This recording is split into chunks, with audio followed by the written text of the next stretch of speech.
नमस्कार, एक बार फिर से स्वागत है आप सभी का Prajapati study point YouTube channel पर। आज की वीडियो में हम इंडियन एयरफोर्स द्वारा जारी किए गए नोटिफिकेशन के बारे में डिस्कस करेंगे। एयरफोर्स के द्वारा क्या नियम और शर्तें रखी गई हैं, जिसके लिए जब आप ज्वाइनिंग करेंगे तो आपको क्या क्या जो कंडीशंस हैं वो फॉलो करनी पड़ेंगी। तो Indian air force as an Indian army दोनों ने अपना नोटिफिकेशन है वो जारी कर दिया है। तो आप अपनी भर्ती प्रक्रिया है जो भर्ती है जो स्टार्ट हो जाएंगे, आप अपनी तैयारी है जो शुरू कर सकते हैं। देखिए, रजिस्ट्रेशन की जो डेट है वो आपको पता है कि 24 जून से लेकर और 5 जुलाई तक इसमें रखी गई है, यानी कि 5 जुलाई आपकी लास्ट डेट है। इसके बाद आप इंडियन एयरफोर्स में जो आपका फॉर्म है वो फिल नहीं कर सकेंगे। और आप सभी को पता होगा कि अब के बाद जो भी वैकेंसीज है वो अग्निपथ के अकॉर्डिंग आपकी जो कराई जाएंगे। अब यहाँ पर कुछ तो जो आपका प्रोसेस है वो एज इट इज़ है, बट कुछ जो प्रोसेस है उसमें आपका चेंजमेंट देखने को मिला है, तो वो हम विस्तार से इस वीडियो में डिस्कस करेंगे।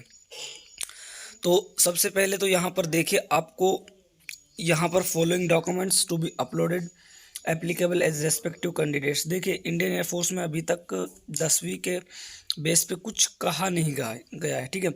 लेकिन आपको जो डॉक्यूमेंट्स अपलोड करने हैं रजिस्ट्रेशन के टाइम में वो 10th की मार्कशीट और 12th की मार्कशीट, यदि आपके पास फाइनल ईयर वगैरह है तो वो भी आप अपलोड कर सकते हैं, यानी बीए डिप्लोमा ये सब चीज़ें आपके पास, तो अब वो आप अपलोड कर सकते हैं। 12th के अलावा कई लोगों के पास 10th प्लस डिप्लोमा होता है, तो वो चीज़ आप यहाँ पर मान लीजिए आपने 12th नहीं किया हुआ, डिप्लोमा किया हुआ है, डिप्लोमा के अकॉर्डिंग भी आप एक्स ग्रुप में जा सकते हैं, ठीक है। यहाँ पर फ़ोटो की साइज़ है और फ़ोटो आपकी ज़्यादा पुरानी नहीं होनी चाहिए। अब यहाँ पर जो आपकी एग्जामिनेशन फ़ीस है वो एज इट इज़ है, जो पहले थी 250 रुपये आपको पे करने होंगे, ठीक है। वही आपका 250 रुपये का चालान होगा, इसके अंदर आपका कोई भी चेंजमेंट नहीं होगा। उसके बाद यहाँ पर आप डेट ऑफ बर्थ की बात करें तो डेट ऑफ बर्थ आपकी जो 23 ईयर्स है वो आपके एनरोलमेंट के टाइम पे होनी चाहिए। दैट मीन्स आपका एनरोलमेंट है वो दिसंबर के माह में जारी किया जाएगा, तो इसलिए इन्होंने जो एज लिमिट है वो 19 दिसंबर 1999 से 29 दिसंबर जून 2005 तक यहाँ पर रखी गई है। अब देखिए, यहाँ पर क्लियरली नहीं दर्शाया गया है कि एक्स और वाई ग्रुप के बारे में, बट आपको थोड़ा सा ये बता दिया कि साइंस में क्या सब्जेक्ट हैं और जो अदर देन साइंस वाले सब्जेक्ट है, मतलब आपको नॉन टेक के लिए रखा जाएगा, वो यहाँ पर चीज़ें बताई गई हैं। यानी कि 50% मार्क्स आपके एग्रीगेट होने चाहिए और 50% मार्क्स आपके इंग्लिश में होने चाहिए, ठीक है, यदि आपके पास ये सब्जेक्ट हैं तो, ठीक है। उसके बाद यदि हम आगे बात करें कि यदि आपने डिप्लोमा इंजीनियरिंग की हुई है तो 50% मार्क्स कम से कम उसमें आपके इक्विवेलेंट होने चाहिए। यदि आपका पास साइंस वाले सब्जेक्ट नहीं है तो उसके अलावा आपको 50% वही इंग्लिश में, 50% आपके इक्विवेलेंट होने चाहिए, ठीक है। तो ये यहाँ पर इन्होंने कंडीशन रखी है।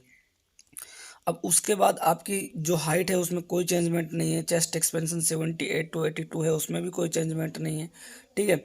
और वेट आपका उसी हिसाब से रखा जाएगा जैसे आपका पहले रखा जाता था, ठीक है। और मेडिकल वगैरह जो सभी चीज़ें हैं बिल्कुल आपका सेम उसी तरह से होगा, इसमें कोई भी आपका चेंजमेंट नहीं है। फेज़ 2 वही आपका अडेप्टेबिलिटी टेस्ट 1 और 2 होगा। अब यहाँ पर देखिए, कुछ चेंजमेंट इन्होंने किए हैं लीव से लेकर कुछ लोगों को डाउट है, तो वो मैं आपका यहाँ पर क्लियर कर देता हूँ।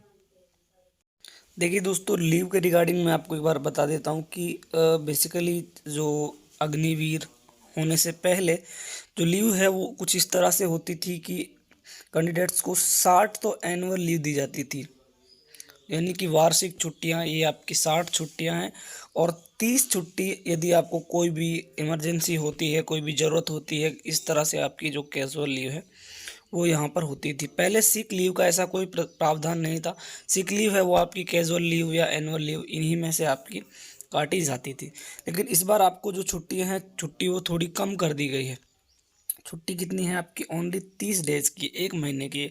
लेकिन उसके बाद बेस्ड ऑन मेडिकल एडवाइस, मान लीजिए आप डॉक्टर के पास जाते हैं और डॉक्टर आपको बोलता है कि आपकी जो तबीयत है वो ठीक नहीं है, तो आपको 10 दिन के रेस्ट की ज़रूरत है, डॉक्टर ने लिख दिया लीव फॉर 10 डेज, तो ये लीव आपकी कंसिडर की जाएंगी एज अ सिक लीव, मतलब कि एक तरह से आपकी कैजुअल लीव हो गई।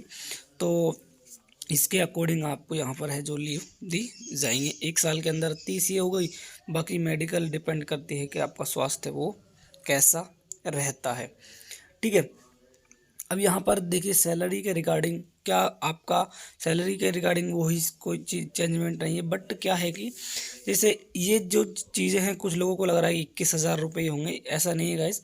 इसमें आपकी जो सैलरी का इंक्रीमेंट है वो सालाना इंक्रीमेंट जो बेसिकली होता है वो नहीं होगा। बट जैसे कि आप मान ले हार्ड एरिया में गए तो उसके लिए आपका अलाउंस मिल गया, आपको ड्रेस के लिए दे आएंगे, ट्रांसपोर्ट अलाउंस अभी सिटी वाइज मिलता है 4 से 5 हज़ार कम से कम, वो चीज़ें आपको यहाँ पर दी जाएंगी। और भी बहुत सारी फैसिलिटीज़ हैं, वो आपको जाने के बाद ही धीरे धीरे पता चलेंगी।